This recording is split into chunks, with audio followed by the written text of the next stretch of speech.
And women, a lot of women have moderate to low sexual self-esteem, and it takes time to build to have high self-esteem.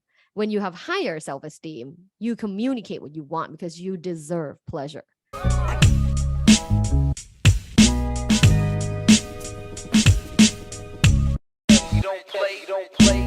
Before we get started on today's episode, I'd like to introduce to you our Black-owned Business of the Week, where we showcase quality Black-owned businesses for you to support every week. This week's business is Stick Teas by Black Cat, Harlem's own Cat Tucker. Cat's cigar fascination began with the Girls' Night Out cigar lounge hopping that served as a catalyst for the brand that we know today. Stick Tea specializes in cigars and apparel for cigar aficionados, both men and women. Be sure to check our selection on the brand IG page and send her an email for your order today. Effective communication is one of the most important parts of our intimate relationships. However, when it comes to the bedroom, many of us seem to forget this. No matter what the quality of the sex that you're currently having is, the simplest way to enhance it is to master the skill of communication first. On this week's episode of the Infusion Breakdown Show, the Breakdown crew sat down with sexual communication expert and host of the Love Bites podcast, Dr. Tara, to discuss how do you communicate about sex. Let's see what we come up with.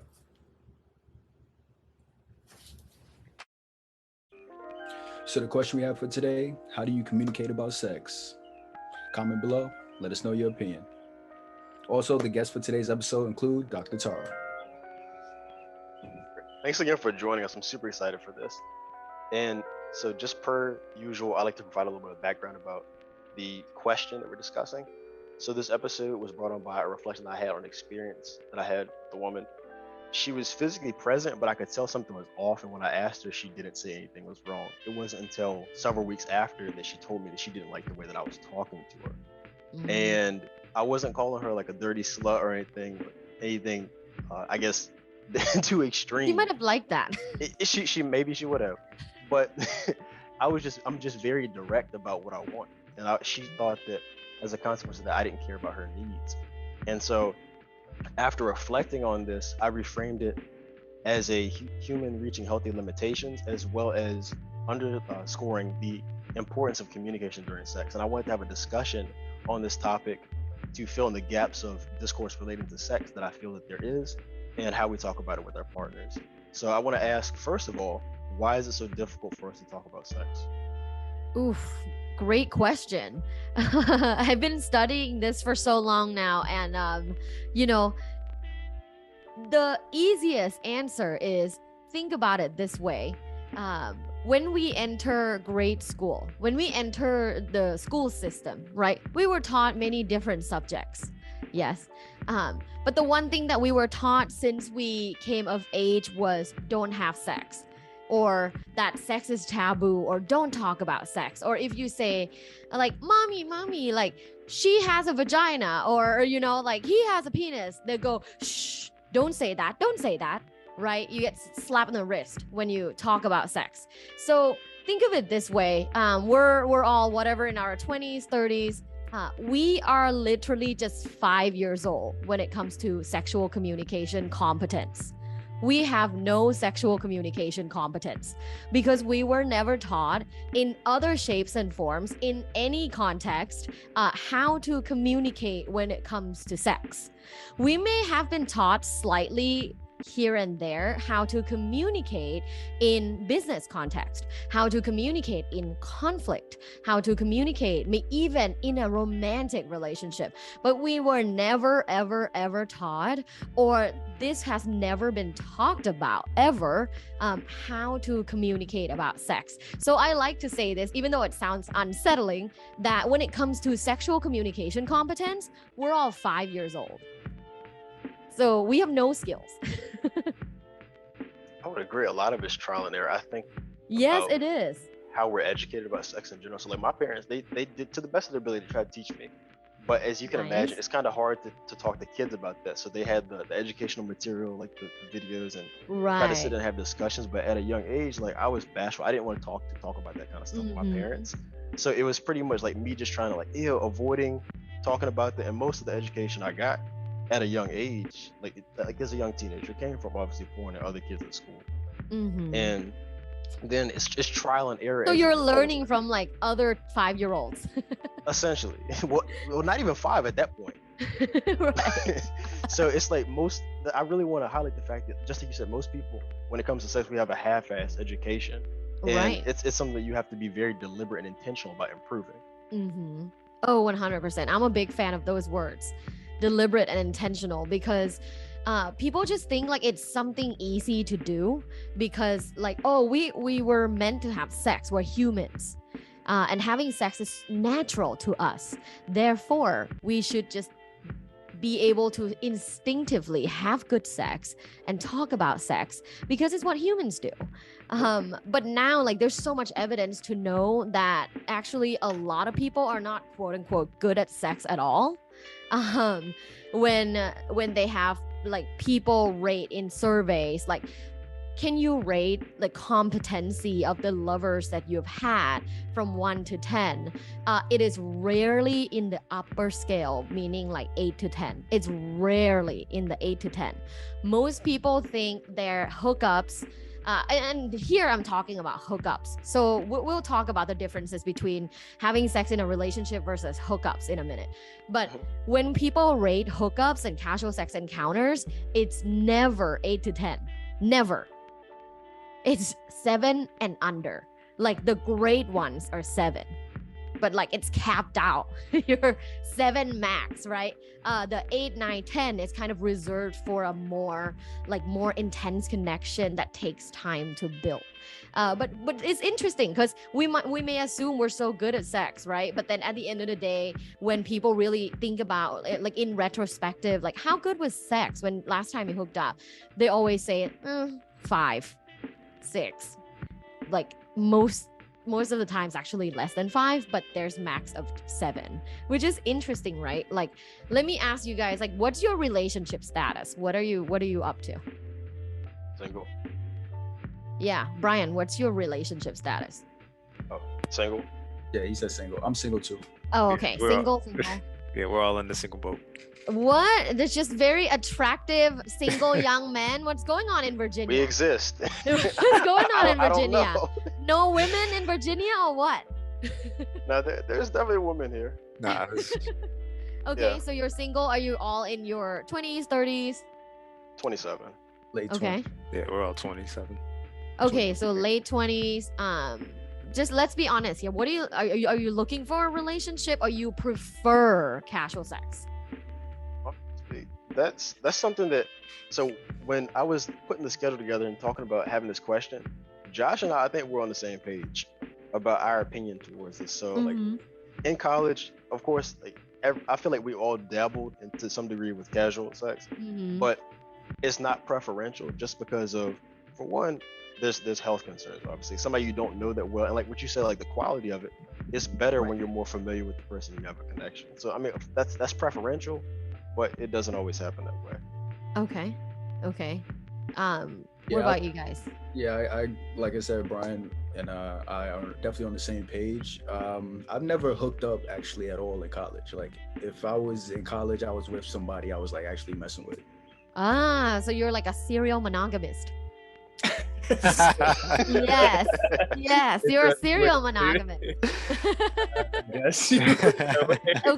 Okay. So like one night stand, stuff like that, not for you. Yeah, it wasn't. Okay. What about you, Desmond?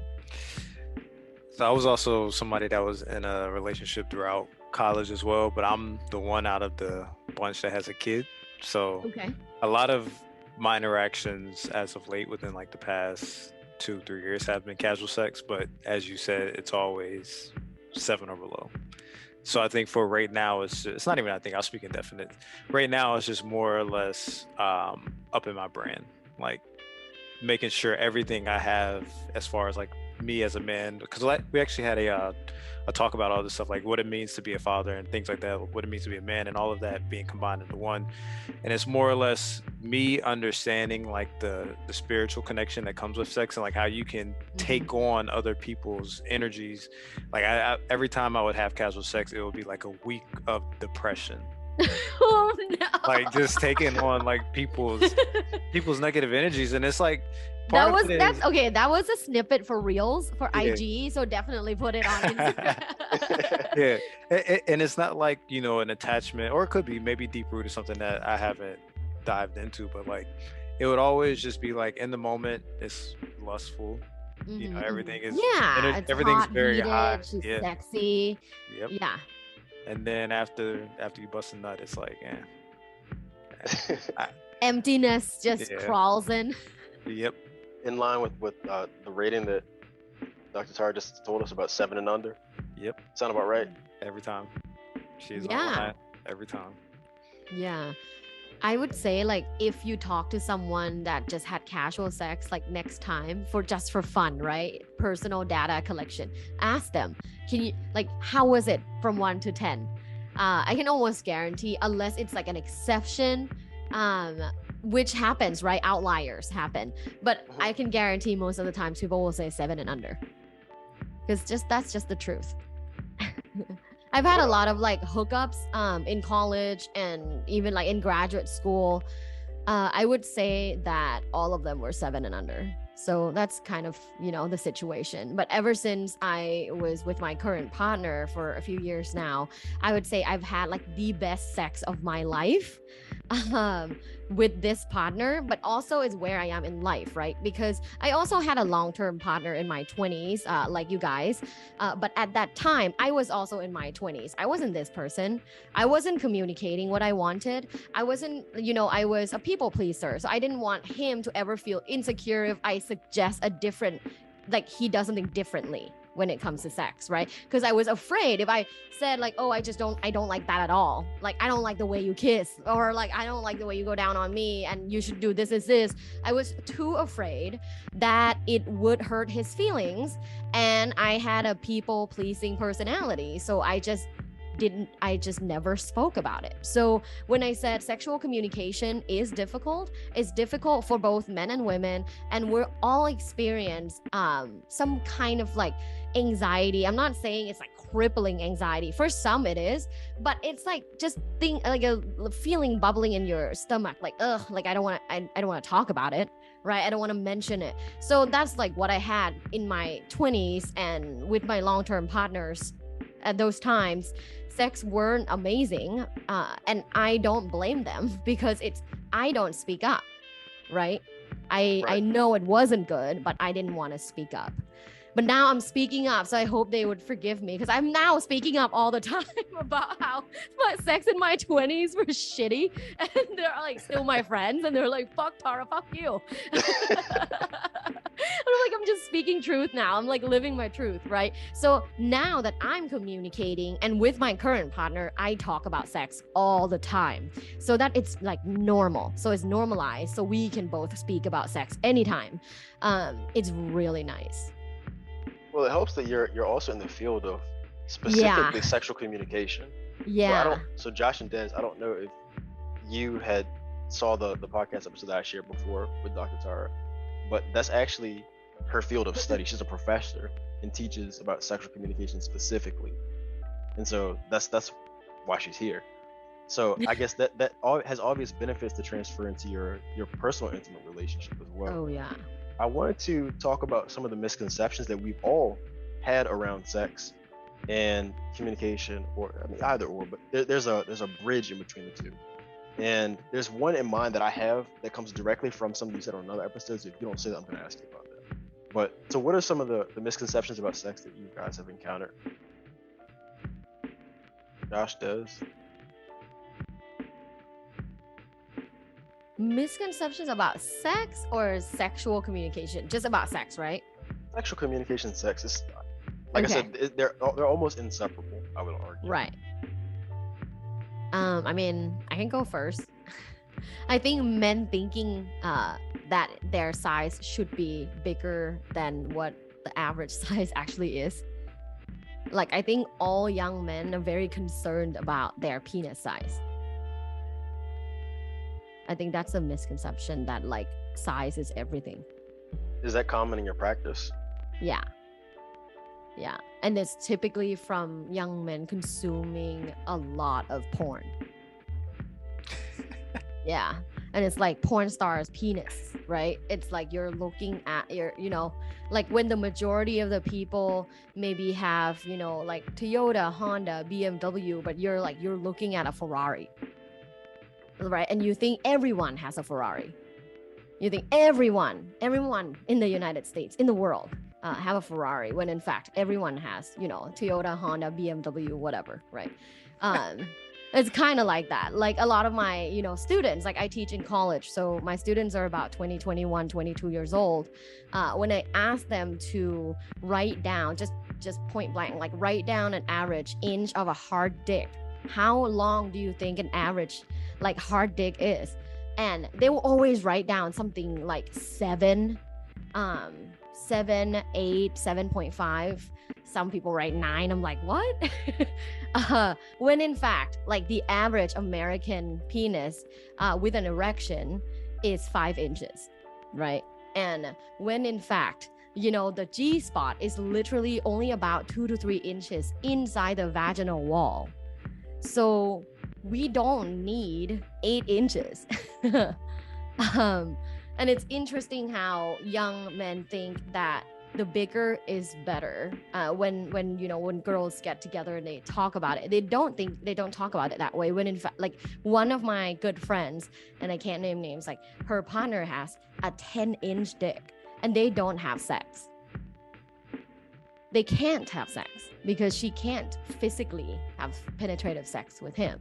So they would like cuddle, and then she would use a vibrator, and then like she would give him like a blowjob or a handy.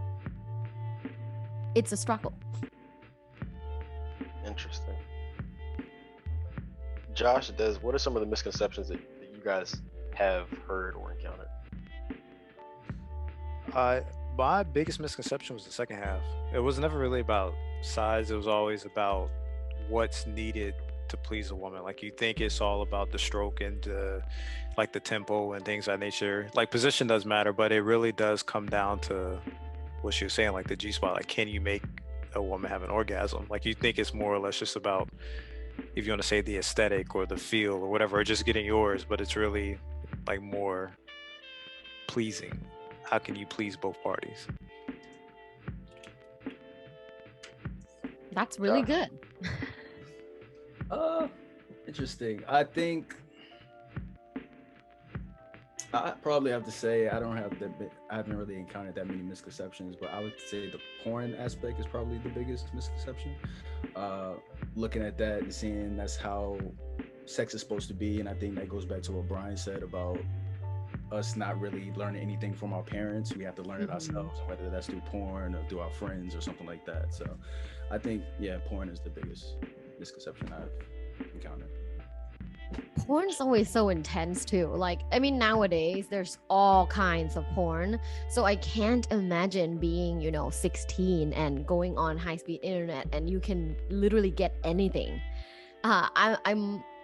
I'm excited and nervous to see what's gonna happen with Gen Z when they're in their late 20s and 30s. What kind of like sexual conception and preferences and expectations they'll have when they're older, because they have consumed very different things from us.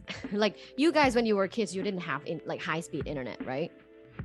Because I didn't have high speed. Right on the cusp. But I'm older than you. I'm like 30. I'm 33, so I'm 6 years older than you. Yeah, we had high-speed internet and Wi-Fi. Like when I was young, yeah, it was dial-up, but yeah, by the time we hit middle school and that peak age, we had high-speed internet. Did you watch porn from your phone? Nah, that's funny. So I don't think phones were that advanced. Yeah. So this is probably funny, but my Nintendo DS used to connect to the internet. and I used to watch on the Nintendo DS. You could somehow. Like a game controller? Like no, like you've seen a Nintendo DS before, right? Wait, so what? A Nintendo DS is just like a handheld console. Oh yeah. You play like Mario Kart and all that. Yeah, you watch porn on that? I did. So it connected to the internet.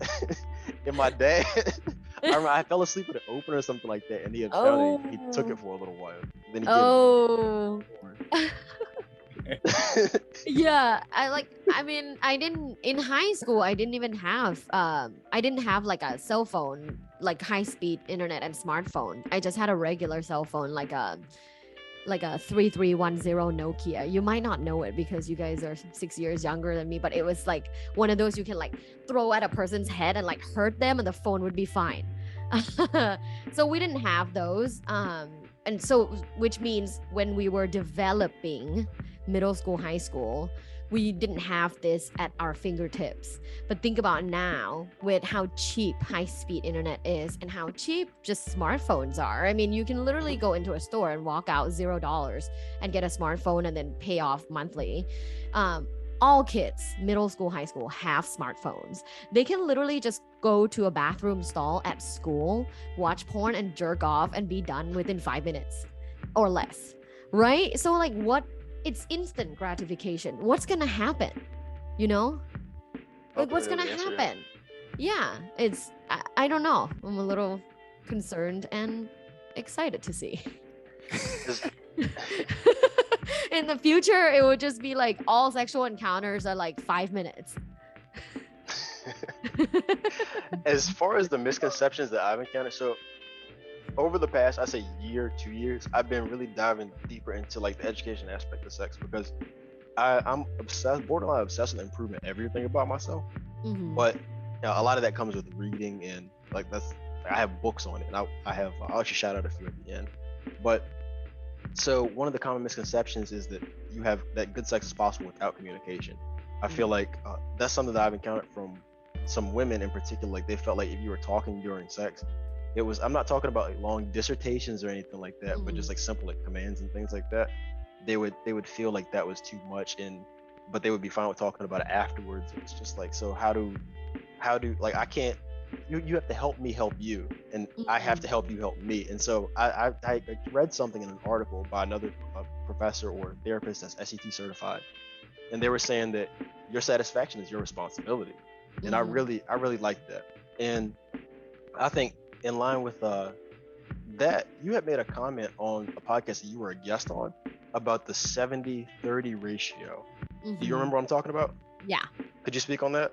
Yeah. I say this a lot, so I definitely remember. I also say it in my TED Talk. But I think that a successful sexual encounter is based on 70% you, 30% your partner.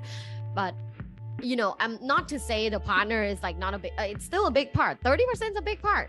But it's 70% you really. It's your mindfulness. Are you here? Are you present? Are you consumed by this encounter? It's your knowledge. How well do you know your body? It's your confidence. Are you self-conscious? Are you just thinking about what you look like and you're not in it with them? And then it's your communication. Like, are you willing to tell them, oh, hey, move here a little bit. Can we do this? Can we do this? Ooh, that doesn't feel good. I didn't come yet. Like, you know, all of these things have to all align in order to have a great sexual encounter.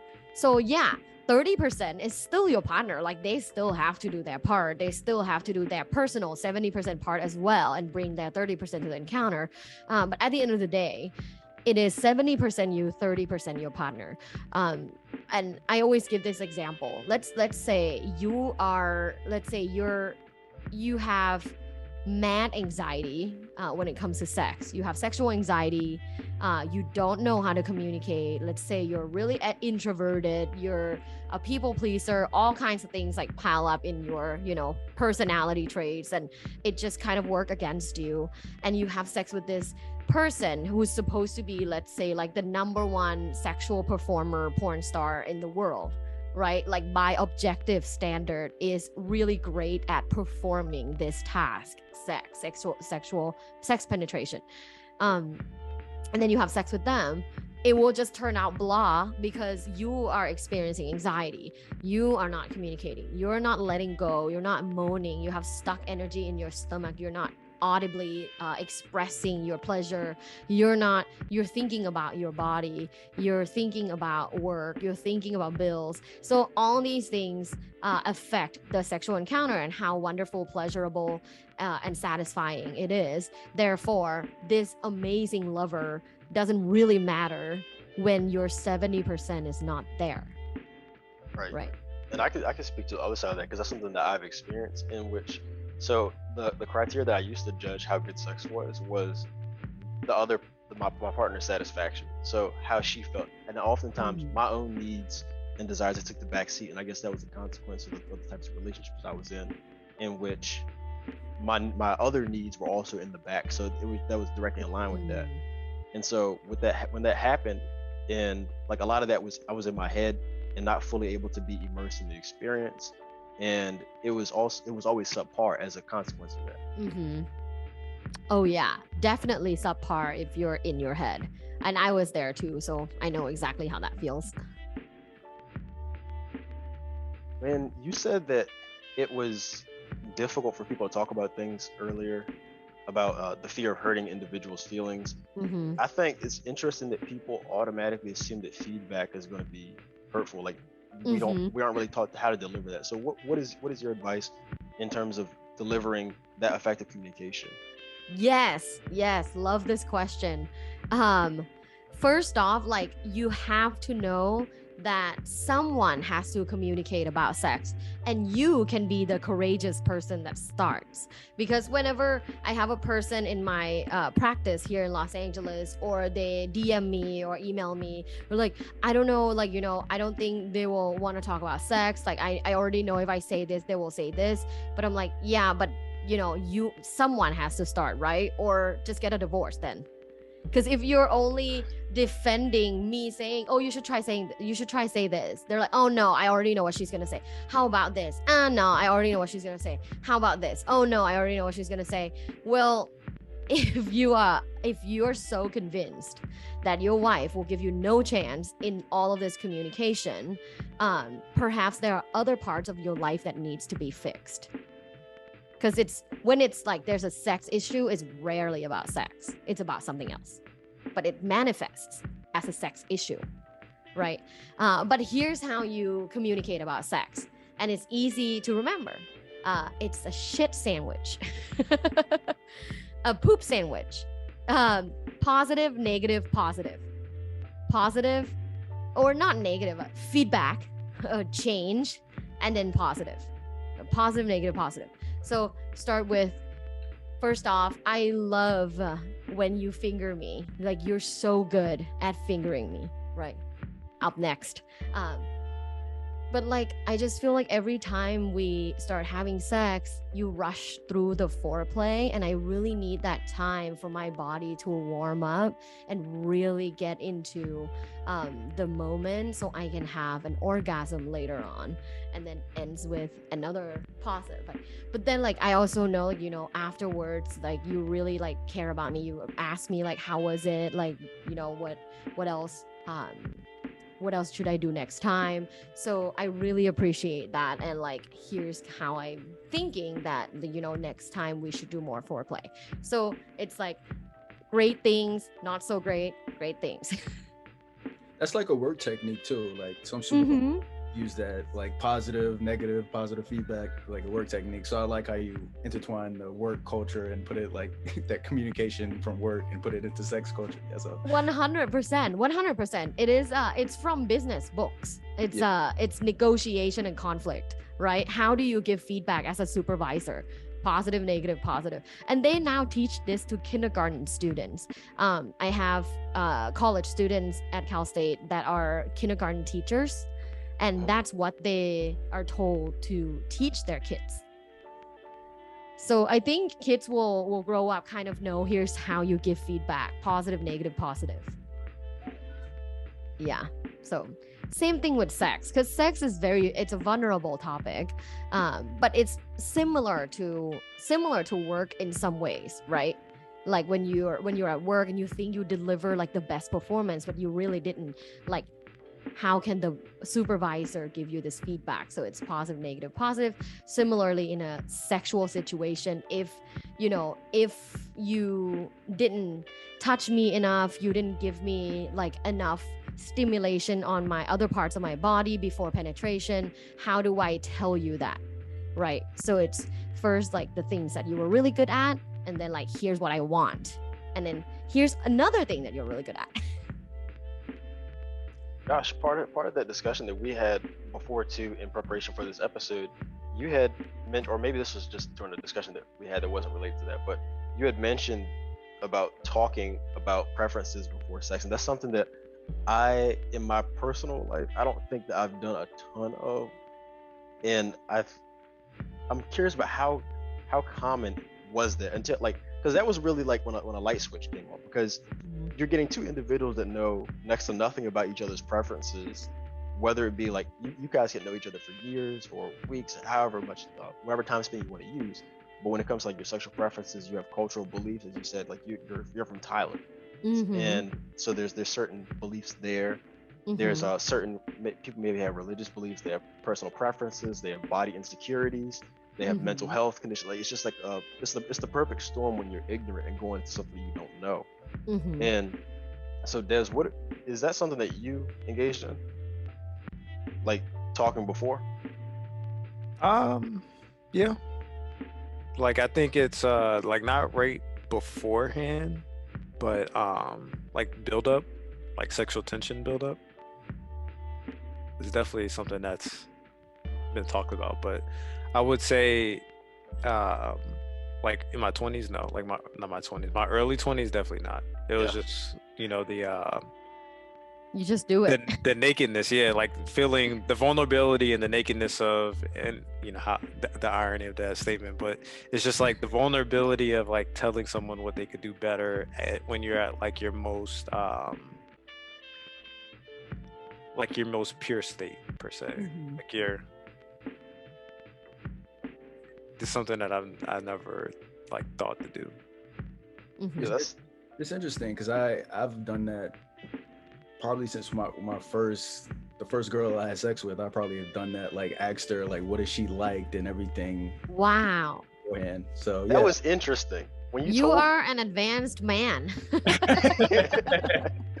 Yeah, I guess because consent has always been big with me, so I've always huge on asking questions like, is this okay? Like, can I do this? Like, what's going on? What do you like? So it is also better for her. Like, if I find ways to please her, if she tells me ways to please her, then things will go way smoother in the long run. So, yeah. I love that you said that. The sad part about this story is a lot of women will not actually tell you, because we were taught to be good girls, to be nice, to just accept, like, you know, when people are being nice to you, that you just accept it, right? Like we don't have the skills. Like I didn't have the skills to tell my partners at the time. So even if they had asked, like you did or you do, Josh, is I would still be like, oh, I just whatever you do right now is great, right? When in fact it wasn't. But I didn't have the skills to be like, I don't like it, or confidence. That's a difficult situation to be in, because provided you are with a person who actually cares about your satisfaction and needs, right? And I can't speak from the other side with the not caring, but from personal experience, as somebody who cares about my partner's satisfaction, for her to withhold that kind of information, that's counterintuitive, because if she speaks up, then it makes everything easier. Right. Oh my gosh, it's so true. And now I've interacted with so many men that are like, oh my God, we're just here waiting for our partner to say something. Like we keep asking, but they're not saying things. Yes. It's true, because I mean, we're women, it's so hard. Like it's really hard. And I still have a lot of young women that DM me that are like, oh my God, like how can I become more like you? I'm like, trust me, when I was your age, I was not like this. So it takes time. And I'm so glad that you reach out. You're 23 and you're reaching out. Like you're good. Like we'll talk about this and you'll be better. It takes practice. But yeah, like it does take time. And, you know, in my research, what I found when it comes to sexual communication comfort, like how comfortable you are with just speaking about sex and asking questions and telling the truth, is how much you, gosh, how do I say this in a, like, it's how much you like yourself. It's your self-esteem. It's your sexual self-esteem, which is one sect of the like self-esteem umbrella, because there's various types of self-esteem. There's work self-esteem, sexual self-esteem, like all kinds of self-esteem.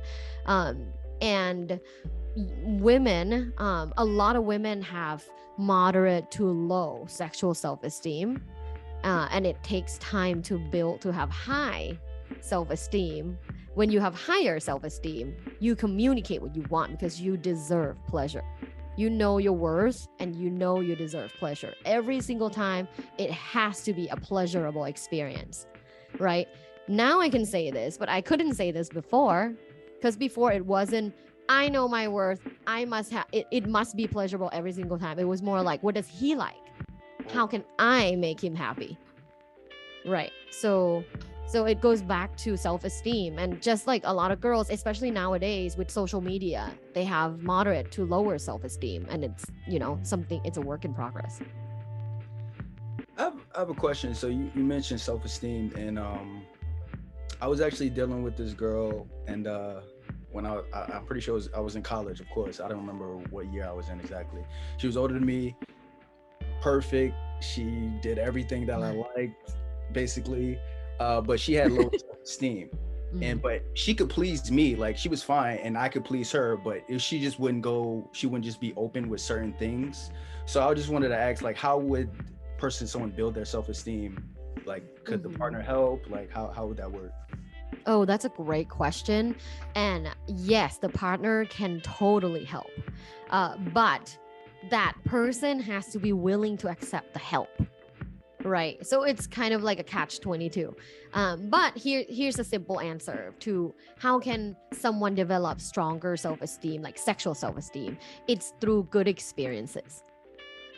So it's kind of risky, because if you're a 25-year-old girl, like just in the world, you know, dating around and just trying to find the one, but just keep going on dates and maybe have sex with some of them, and if it's not good, that kind of hurts their self-esteem, right? But when there is a good experience, then you build up this, like, oh my god, like I'm good at this, oh, like this is a good experience, this is a pleasurable experience, this is a pleasant experience, this person loves me for who I am, this person listens to me, this person pays attention, then it kind of just builds up. This is how you develop a stronger self-esteem with a partner. You can totally do it on your own too, through, you know, mindfulness practices like journaling. Maybe journal your past traumas, like why do you feel like you have to please everybody, and then like what do you think are some of your shortcomings, and then who do you want to become? And, you know, journaling, writing these things down, and then meditating, and thinking about these things, kind of like manifesting, can help you have a stronger self-esteem. And there's experiments, there's research that shows it works for a lot of people. So it's powerful, writing things down and positive self-talk, because we have, you know, our brains are like supercomputers, like whatever you tell yourself becomes true. So if you keep telling yourself, you know, I love myself, I'm worthy, I deserve pleasure, then, you know, for several months, you will believe it. So you can totally do it on your own. It is what I've seen. It is easier with a partner because you kind of grow together. I would also add actual sex therapy in there as well. And Oh, that's something yeah. where there's a lot of misconceptions about, like Josh, when we were preparing for this episode, I think Josh had asked, like, what does a sex therapist do? Is it just for like people who are erectile dysfunction? And that's like, I guess that's part of it, but there's so much more than encompass it. You're addressing like relationship issues, you're addressing mental health issues, you're addressing, like you said, self-esteem. There's so many different facets to what defines sexual health. Oh yeah. Sexual health is such a huge term, because like right now, like let's go around and give like one sentence just for fun. Like, what is sexual health? And I mean, Brian, you can go first. Like, what's sexual health? Sexual health, I would say having a healthy, and I can't really use that word, but having a safe and fulfilling sex life. Okay, awesome. Josh, what do you think? Yeah, I was gonna say I have a positive and fulfilling sex life. Nice. Desmond?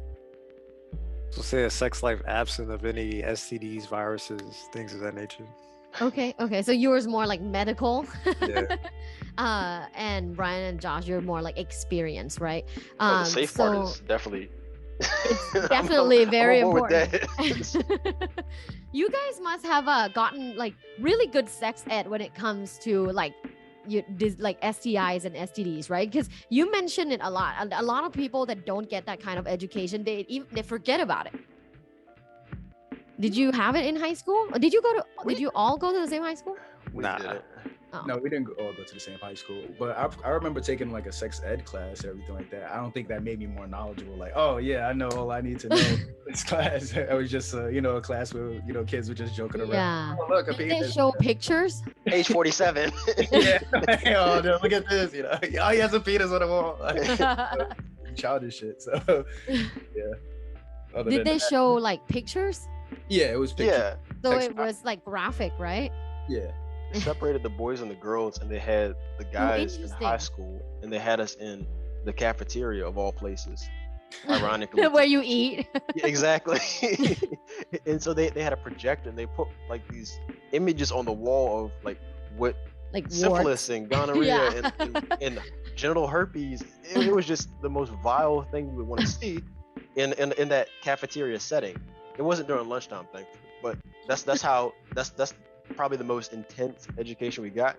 But even then, a lot of that, I don't remember the actual information that was shared there. I just know that I didn't want none of that shit. Mhm. Yeah. You don't remember the details. You remember how it made you feel. Yeah.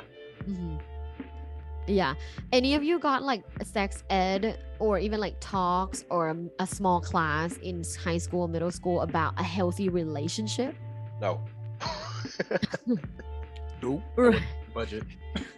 Wasn't it a budget? Let's do algebra, but healthy relationships, fuck that. We don't need that. Yeah. Let's do algebra and calculus. We don't need healthy relationships. Isn't that crazy? Yeah. Did you have it? Extremely. No, I did not have it. Yeah, I had it in college because of my major, but no, not in high school and middle school. And I wish we would teach healthy relationships in middle school. What was I know I've referenced this and you kind of alluded to this as well, the cultural upbringing toward and Yeah. the attitude towards sex. Yeah. With you being from Thailand, how does that differ, or what was that like actually? Let me ask you first, when you think of Thailand and the word, like, let's say Thailand and like sex, what thoughts come up? Like, what stereotypes of thoughts or whatever that you know, what's the first thing that you can say about that? First word that comes to mind is strict. Oh, Strict? Okay. in movies, I know it's not the case personally, but I wanted to open the floor for you to elaborate. Yeah. But in movies, it's sex tourism. Yeah. Prostitutes. Yeah. Yeah. Desmond, what do you think? Thailand and sex. Same thing as what Brian said, because I used to live in Japan, and Oh, okay. it was a lot of prostitution on the street. Like, you'd be walking to the train station at like 9-10 o'clock, and it's just massage. So that's what we used to call them. So I would assume that it's in line with the same. Yeah. Not to generalize, but proximity. Damn, talking about can I like sidetrack a little bit? Yeah. Guess number one search term on don't Google it. Number one search term on Pornhub last year. What? Like 200 Asian? million hits. Close, but not. Okay. Good to Like- say. I don't know. 200 million individual hits, meaning like different computers, like different people. Are we still in Thailand? No, just number one in Pornhub in the United States. Number one search term last year. BBC. Oh, BBC's top 10. BBC's top 10. I don't know. Let's see. Josh, what's your guess, man? You got to make one. You gotta make one. I think of Pornhub. Fucking. Foreplay? Oh my gosh, I wish. No, I could tell I you this is wish not as- people were Googling foreplay. I don't know. Okay, number one search term on Pornhub in the United States last year was hentai. Does anyone know what that is? No. I know of it. It's anime porn. Oh, hentai. Yeah. Oh, hentai. yeah. That was the yeah, number okay, one? Yeah. Number one, 2021 search term on Pornhub is hentai. Number 2 is lesbian. But number 1, That's not a number 1 surprise. is number 1 hentai. Isn't that interesting? People want to escape so much. They're like so fed up with people like humans having sex. They just want to watch cartoons having sex. Oh, I'm like, hello. I feel like that's been popular for a while though.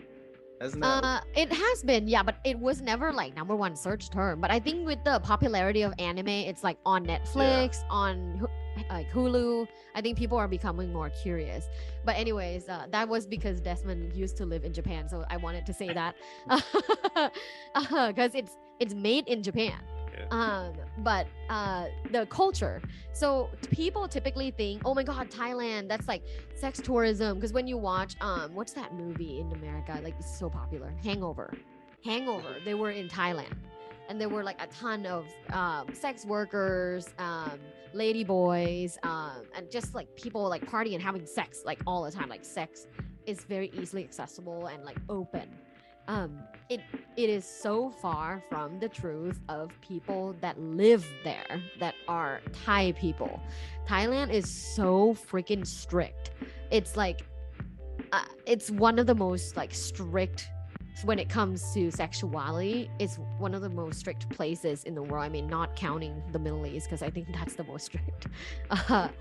But yeah, it's super strict. No one talks about sex ever. And there's no movies or TV shows that show like body parts like the way the US has. It's very ingrained in my culture that when you're a girl and you are sexually active, you are not girlfriend material, you're not marriageable. So it has done a lot of damage. Girls that like women that were my age, like when we were growing up, we tease girls that are into boys. Like we tease them like, oh my god, you're a slut. Like, oh my god, like you're not gonna be like, no one's gonna want to marry you, you know, because you're so into like you're boy crazy, right? So it's like it's so much pressure. And I was a very sexually curious young person. Like I remember, you know, masturbating when I was probably 11, and it was huge taboo, right? So I never told anyone, but now I'm like speaking on podcasts about me masturbating when I was 11. But yeah, like I was always sexually curious, but then I have this guilt in my head and in my heart that like, oh my god, I'm a terrible human, and no one's gonna want to be with me. I would never have a husband or a family or this and that. And that was even before I realized I was actually bisexual. So like all of that guilt is in me, and it's in me now. I mean, I worked really hard on myself for the last 10 years, but it's still in me. I can't imagine all the Thai girls out there and other Asian girls that are from really strict cultures, how they feel sexually. Like no wonder they don't want to have sex, because they don't feel like it's a good thing, because they were taught it was bad for so long. Yeah. Where did you guys grow up? In Virginia. All of you grew up in Virginia. Is Virginia conservative? That's a good question. I would say, like, recently, just like their political leanings, It was more conservative, loose, but yeah. liberal, and then it's starting to go back conservative again. I would say, yeah, like growing up, It it depends was on where you're it at. was more conservative. Isn't Virginia where they had those idiots like tiki torches thing? Charlottesville. Yeah, is that Virginia? Yeah, Oh shit. that's not what all of Virginia's like, but it's not exactly. A surprise They when are somebody not pops having up. sex, that's for sure. If you have sex, you won't be doing that. They You would be have that an angry. amazing sex life, you won't be going to war with other people. Quote me think on about- that. Just think about the implications of that on the Exactly. I geographic think scale. like an amazing sex life and a very amazing relationship, love, all of that it's powerful. Like you won't be doing any of the shitty things if you are truly loved, deeply desired, having amazing sex, having an amazing family, I don't think you'll have time be like hating on other people. You're just busy being loved. I did have one last question for About the the group, attachments. and that was, how early is too early to talk about sex in your estimation? It is not too early to talk about sex in elementary school. If you are talking about like, oh my gosh, like penetrative sex and porn and all the stuff that's out there, like, yeah, that's too early. But like with the basics, I think, you know, like a 10-year-old can learn about the basics, and not like penetrative sex, but just like, what is sex, right? What is sex? If you ever hear this word, like, what does it mean? What do you think it means, right? Like, what are your friends exploring, right? So there's like, I don't think it, and also using the right vocabulary, it's never too early. So if you have a 5-year-old who's, you know, saying, well, she has, like a 5-year-old boy saying like, that girl, she has this like clam, right? You can say it's a vulva. Like, teach an English word. It's just a scientific term. I will be teaching my kids scientific terms as fast as they can speak. 3-year-old will be saying vulva, penis. It's fine. It's a body part. If you're going to medical school, you'll learn it anyways. And it's just an English term. So, you know, the taboo comes from our societal pressure, and we shouldn't fall into that. So yeah, teach your kids to say the right words, use the right terms, give them power, because using the right terms is power. And when it comes to more like penetrative sex or having sex with your girlfriend or boyfriend or whatever, I would say middle school. Yeah, like, are you guys having sex? Like, here are some of the things that you should think about, or like, is there something you want to tell me or ask me? You know, I just want to say it out there for those of you that are becoming parents or are parents right now. Always make it a dialogue. I'm actually doing this research right now. It's my summer research project, and I've collected data from like over 1,000 individuals already. The best way to communicate about sex with your kids is by having a dialogue. People have done it for a long time incorrectly by doing a monologue, pulling your kid into a room and giving them a speech. They don't need a speech. They're 13-year-olds. Like, they're not going to remember your speech. They don't even want to listen to you or be here. Ask them questions. What do you know already about sex? Have you heard of the term sex? What do you know? Right? Like, what have you been learning from school and your friends?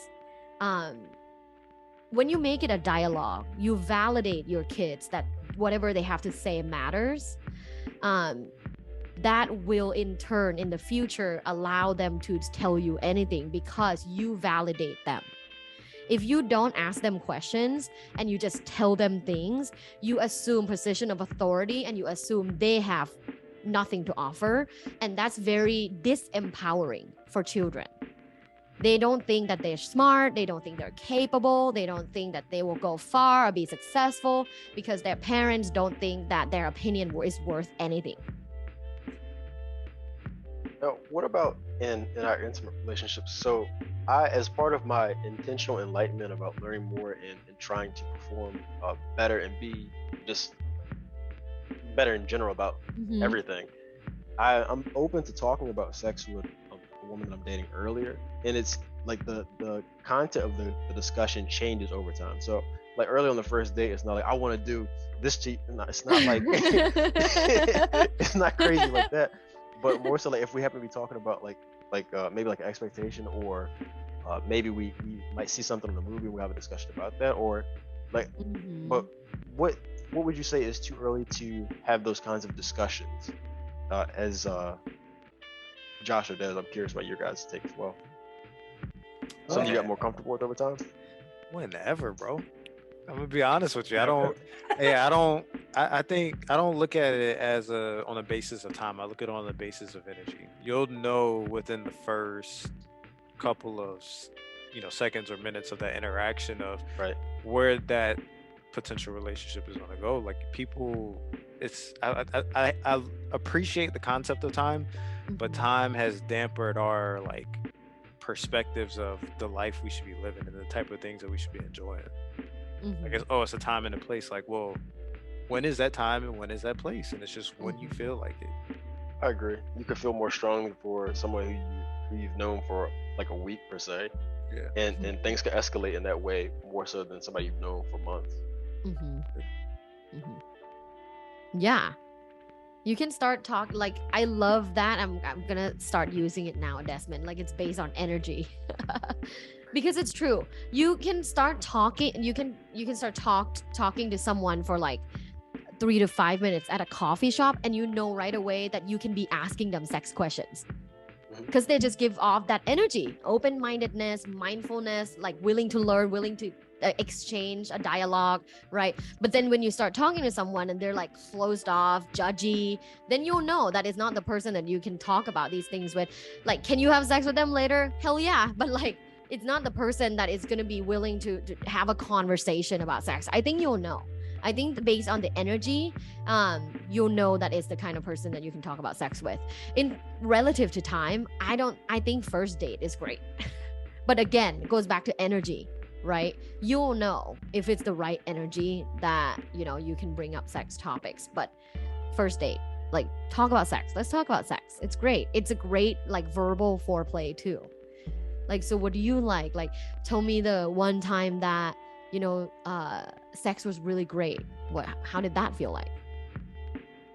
That probably goes a long way to building the sexual self-esteem you were talking about earlier, as a positive experience with you being open, and that individual seeing that they can actually talk to you about those kinds of things.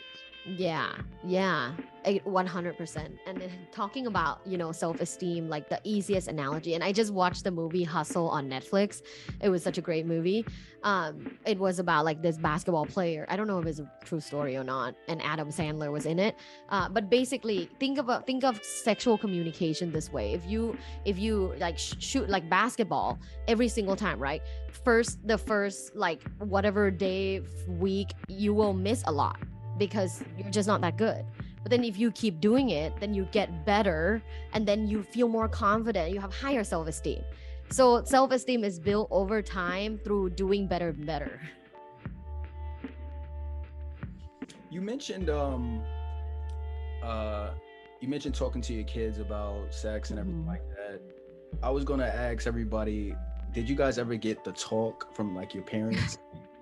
The talk, sit you down, like, hey, like, how did that go exactly? That's kind of with me. It was just random. Like, my dad just literally called me downstairs one day after he was talking to his friends. I'm guessing he just got the idea from his friends.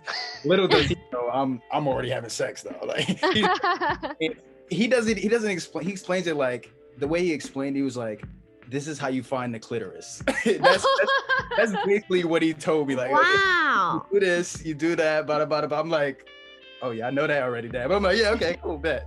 Oh yeah, I got you. So I was curious how did the talk go with you all? You see, my talk was younger. Can I also first say props to your dad? He mentioned clitoris to a teenage son. Like, who is this dad? You give him a trophy. Make him Father of the Year from the government of the United States. And they do that once a year. It should be him for even saying clitoris. I've never in my whole life of being a sex educator ever heard of a parent telling their son, you need to be finding the clitoris. Man, that's amazing. That's amazing. I hope you tell him I said that. I got you. My education on that, kind of like I spoke on earlier, was I was younger than you, Josh. I wasn't already having sex. Like, I was maybe 11, 12, like relatively young, and it wasn't we didn't talk about the anatomy or anything like that. It was more so field the questions of, hey, what do you know about this, and do you have any questions you can talk to me about? My parents did their job, and this is specifically, I remember sitting down on my bed and talking to my dad about this, and they did their due diligence. But sometimes, like, that's what I'm kind of iffy sometimes about, like, educating your kids, because you can do everything you're supposed to do as a parent, but if you have a child that's just that's bashful and doesn't want to talk about those kind of things, you're gonna hit a brick wall. And that's kind of like what my parents hit when they were trying to talk to me about that kind of stuff. I'd rather find out on my own, which ultimately ended up causing me more it was to my detriment. Like, as an adult now, I'll talk to my parents about things like that. And like, for example, there's a lot of ignorance about, for example, hyperpigmentation. I had never seen dark spots on a woman's legs until I was like 20 years old. And the first thing I did, I was curious. I want to know what the hell was going on. So I texted my dad. So like that kind of illustrates the nature of the relationship we have now, as opposed to back then. It's like he said sex, and my face turned bloodshot red, and didn't want to talk and shut down. It's like over time it changed, but as I said when I was younger, Josh, that discussion, it wasn't very fruitful because of the state that I was in. Okay. Yeah, well, now Desmond, the only person that has a child right now. What kind of communication did you get, and what kind of communication will you give? I'm gonna be honest with you. I didn't get a lot of communication on it as a kid because I have nothing but female cousins, and they're all like 2 years older than me. So it was like a conversation because my mom used to run the OBGYN clinic at the Naval Hospital here in Virginia. And there was like just this time where she called me downstairs and she was talking to me about the, birds and the bees conversation. Typical, very G-rated. Make sure you're wearing a condom, things like that. And then that was it. Like I didn't have the cognitive awareness at like, I think this was either 4th or 5th grade to really understand. Like I hadn't even had sex ed yet, because that's 6th grade. And so it was like one of those things to where it never really had that conversation. So I really found out everything on my own, as you can probably tell. And for me, it would just be the dialogue aspect, because my parents were as you mentioned, like, well, I wouldn't say my parents. My mom is she can be dialogue based if you're willing to have the dialogue. But my dad, he was more or less like the lecturer. And so it was just like you mentioned, a lot of dozing in and out of the conversation, trying to make sure I'm not, creating any more rift by not listening. So yeah, I really found out everything about sex on my own, like just from my own experience. Like I didn't have like the growing pains per se, and then the highest pleasures like that. I really didn't have like a channel. So when it comes to my son, like it will be like a dialogue. I think even he's 4 years old now, like everything that I try and teach is dialogue based. Like it's building healthy habits early. That's so cool. Okay, so none of your dads talked about clitoris, except for Josh's dad. Except for Josh. Yeah, except for Josh. Lucky man. I did not get any talk from my parents. Zero. Not even like, wear a condom. Like nothing at all. It was just like the cultural implication, just like sex doesn't exist. Never brought it up. Yeah. Like you're married and kids appear.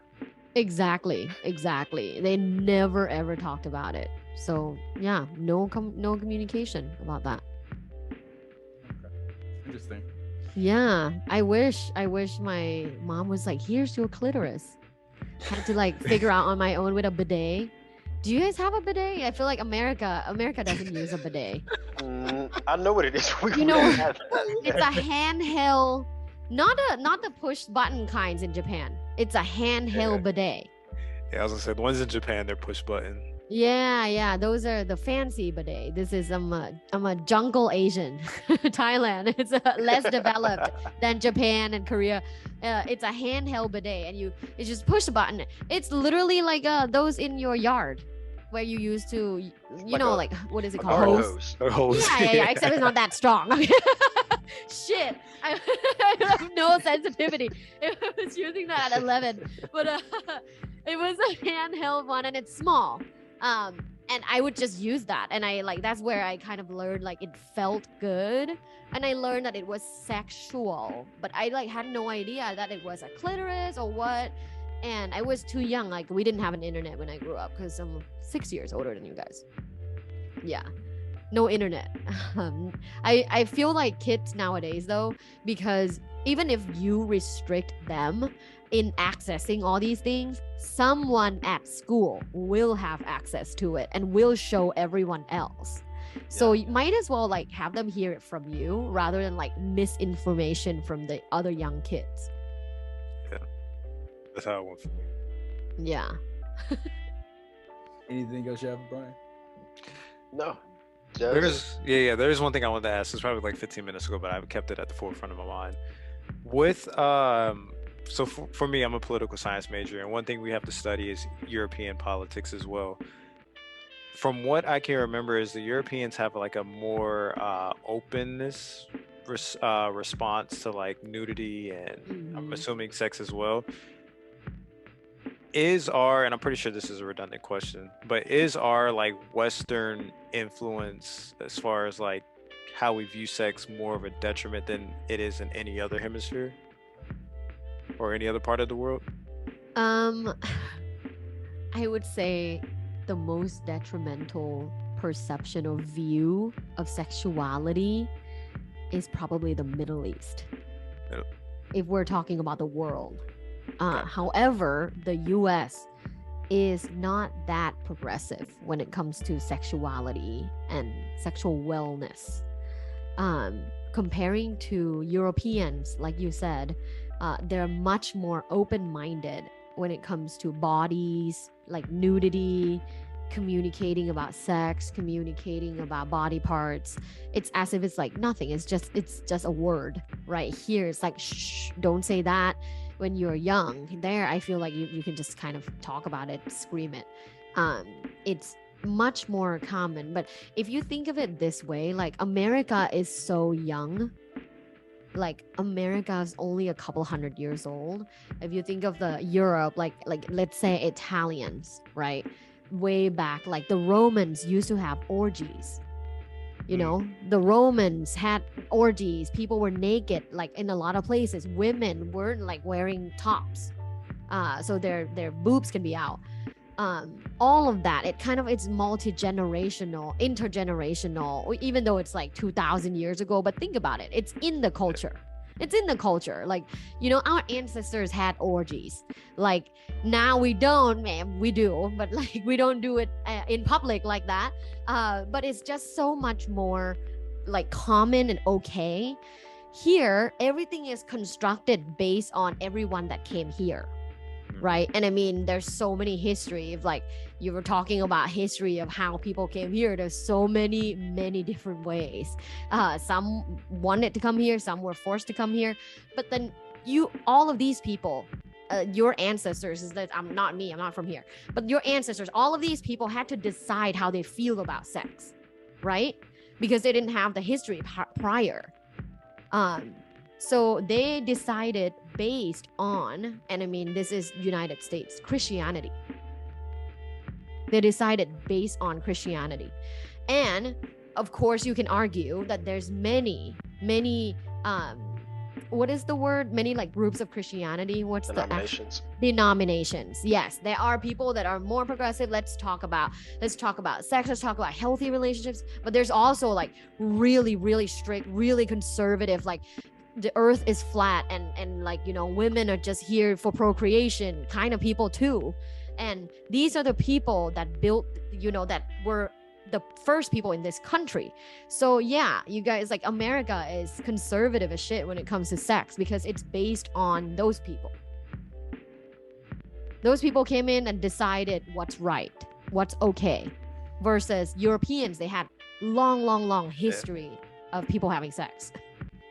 I always thought America was more progressive, not as much so as maybe Europe or maybe Japan, but in terms of if I were to compare it to other developed nations, like in Hispanic countries, in certain other Asian countries, and then like I would imagine like Russia, places like that, South Korea, North Korea rather, and just because of how prominent sex is in our culture, whether it be in movies or music. Like Euphoria, there's sex everywhere in Euphoria, and they're high school kids.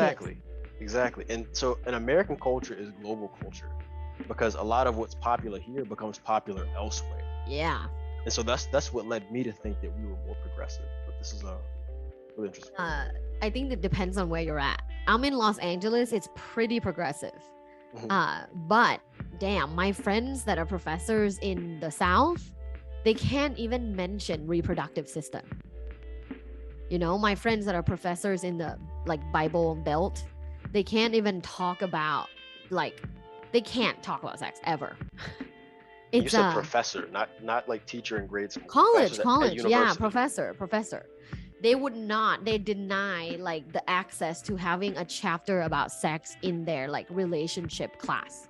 right? Relational communication is a class on romantic relationships.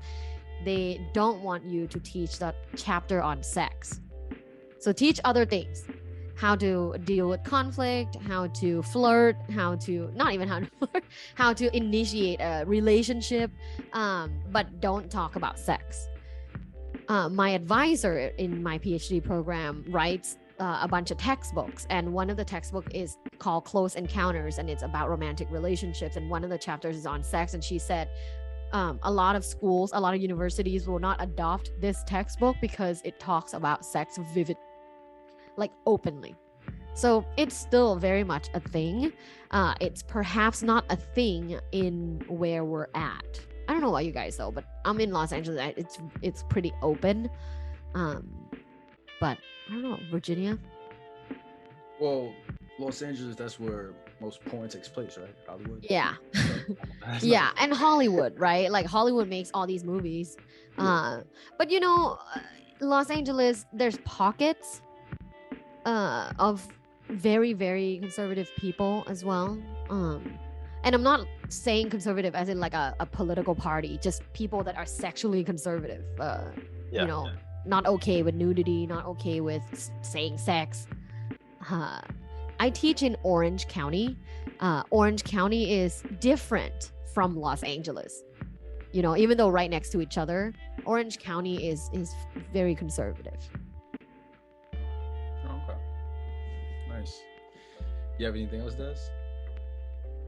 Nah. I mean, she expanded on everything that I could have possibly thought of. What I needed. Did you have anything for us before we wrap things up? Doctor? No. Me? Yeah. Oh, let's see. Talk about sex. Try new things. I would say explore your sexuality. Like I think one thing that maybe it's a taboo in a lot of places is exploring different sides of your sexuality. So for example, like let me ask you guys, have you ever tried like BDSM? No. Exactly. I don't even know what that means. I know what it is, but no. What is that? Yeah. Would you consider like handcuffs part of it? Yes. That's Okay. mild bondage. Yes, Yeah. that's the B. No, I never tried it. Nah. Okay, so let that be the last conversation we have here, and a slight PSA, like life's too short, try different things. Explore your sexuality. Who knows? Maybe you'll get really good at, maybe you'll love it. Maybe it will trigger a certain part of you, the passion and the excitement in you that you've never had before, right? So maybe like expand your mind, try look into it, try like go to a sex shop and acquire a new tool or a new toy and explore it with someone, because this can really bring up like the parts of you that you don't know of. Sexuality is very deep rooted, and I've been talking to a lot of BDSM practitioners that were like, oh my god, before I enter this lifestyle, and I'm not saying it has to like become your lifestyle, but like you know, they were like, oh, before I started exploring S&M, I was a completely different lover. Like I had sex very differently, and now like this is the only thing that gets me off. This is like, oh my god, it's passionate, it's what I love, it's amazing, right? So to me, it's like even if you try and didn't like it, that's cool. You try something new. So BDSM is maybe something you look into, but there's so many other things too. So BDSM stands for bondage. D is dick. Just kidding. D is domination. Domination, and then S is submission, but also sadism. And then M is masochism. So S and M is usually together as sadism and masochism. Sadism is people who get pleasure from inflicting pain in others, and masochists are people that get sexual arousal from receiving pain. So you never know. Yeah. I've done the what was the M again? You said masculine? Masochism. Masochism, the M, like S and M. Yeah. Oh, masochism? Okay. Yeah. I've done the submissive and like that before. Yeah. I've- Oh, I've- so you've tried it. Yeah, I've tried it. Were you like with a dominatrix? No, like I wasn't the submissive one. She was. I was not the submissive. No. I'm like, I have friends I know what a in the East dominatrix Coast is. that are professional dominatrix if you ever want to try, because it unlocks something in you, and it would be something really exciting to try. You know, get on your knees.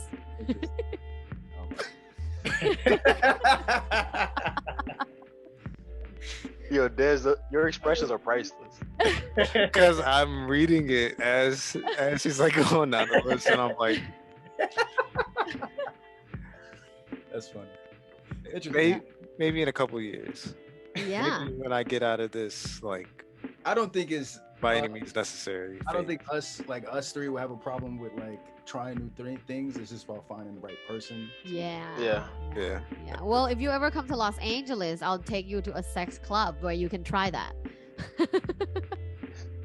Gotcha. You said a sex club? Yeah, like a sex dungeon. Interesting. Yeah. Oh, so And you're in the East Coast, you can probably just apply to go to the ones in New York. You can use me as reference. Are you well known? Yeah.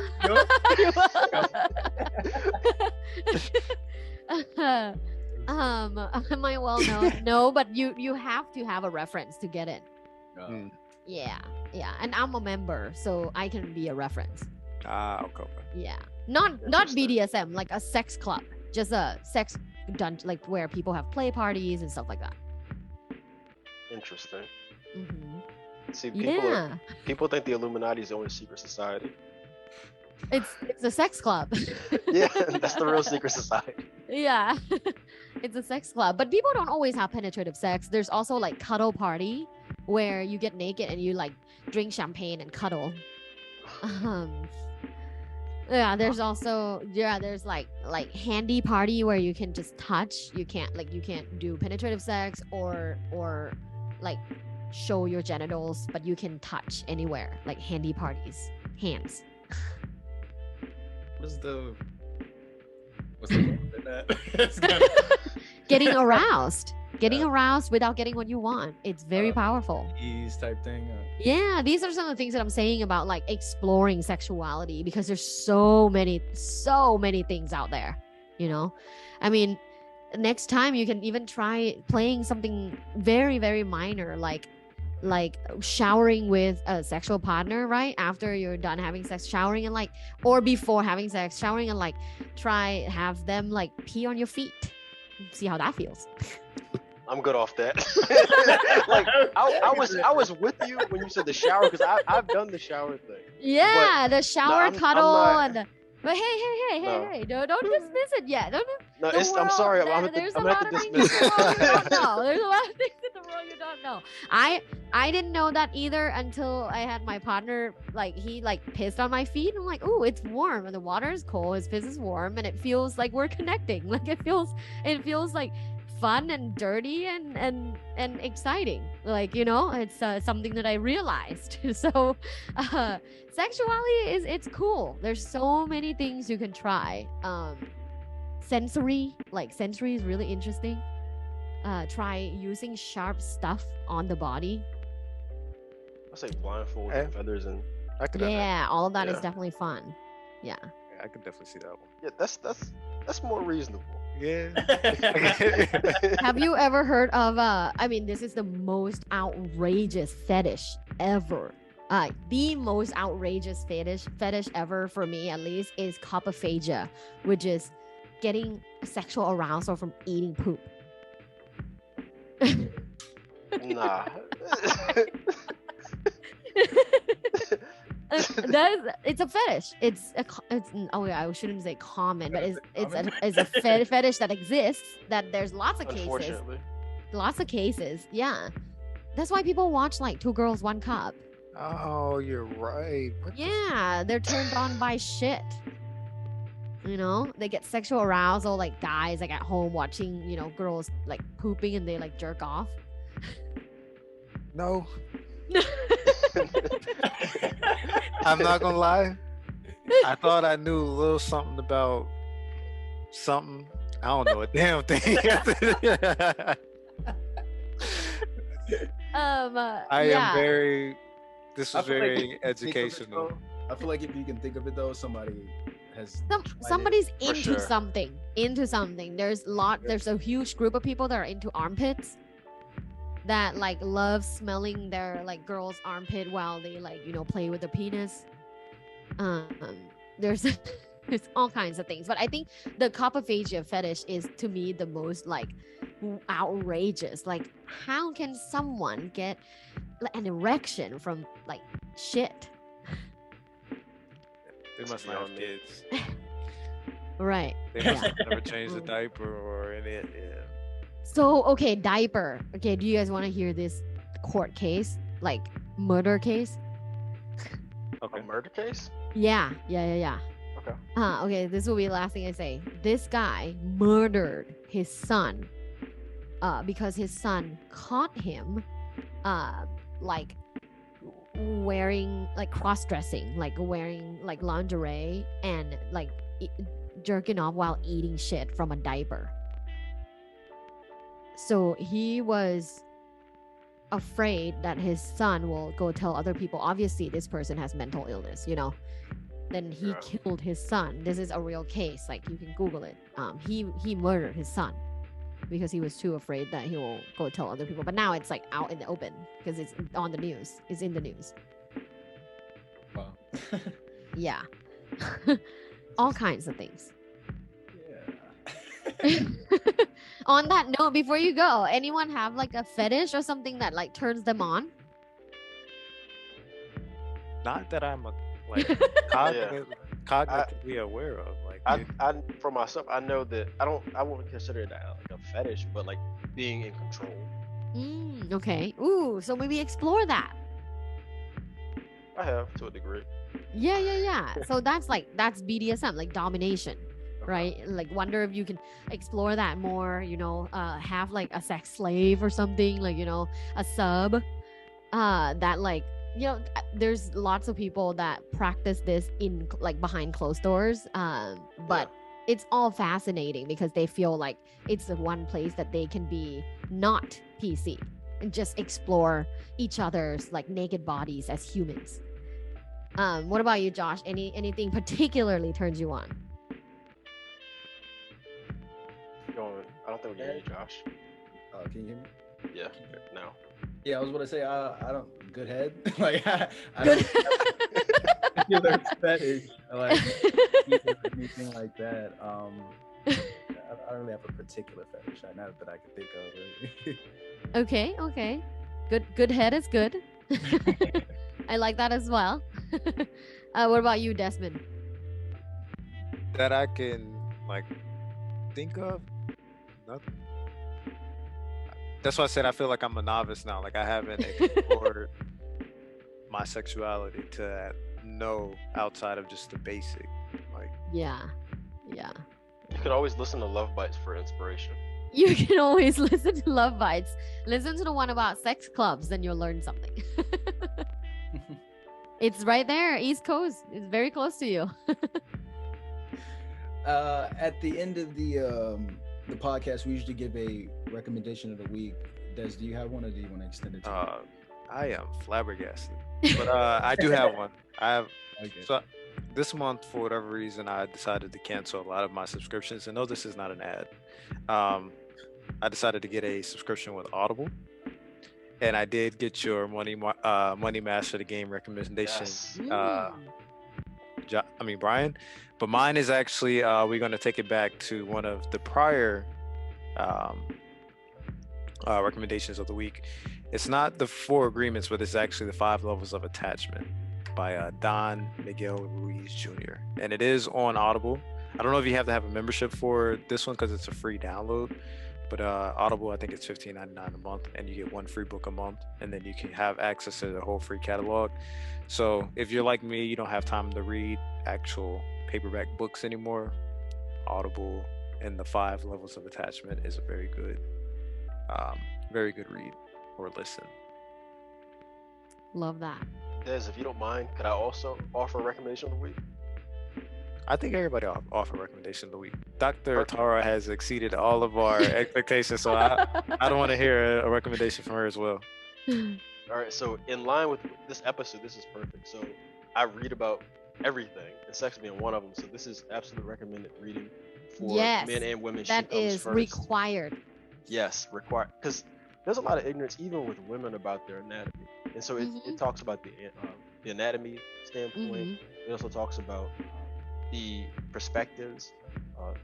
It talks about culture, for example, like the attitudes towards sex. So I would highly, and it actually goes into like techniques for oral sex, for eating pussy at the end. So I mean, it's required reading. Woo! Did you have a recommendation, Dr. Tara? Oh, are we recommending books? Books, movie, album. Books, movies, anything? Okay, so I want to recommend people start trying sexual meditation. And you can go to my YouTube for that, Love Bites by Dr. Tara. I have free guided sex meditation on there.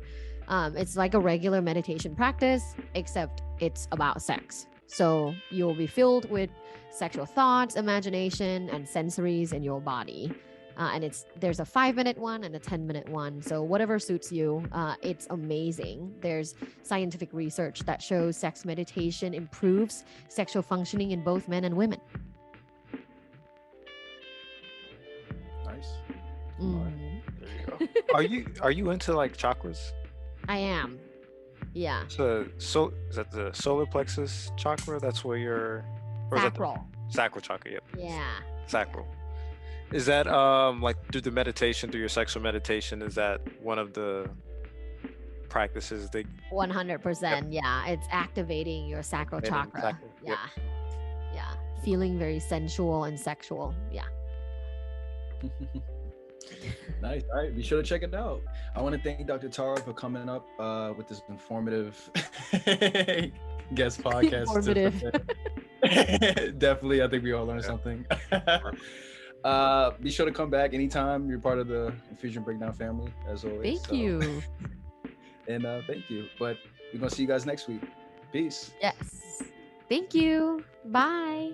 But while you're here, be sure to check out other great content from the Breakdown crew, including previous episodes of the podcast, Joshua versus Movies, Joshua versus Music, and of course, haven't forgotten about my plant lovers, Feel the Love. Just check out this begonia.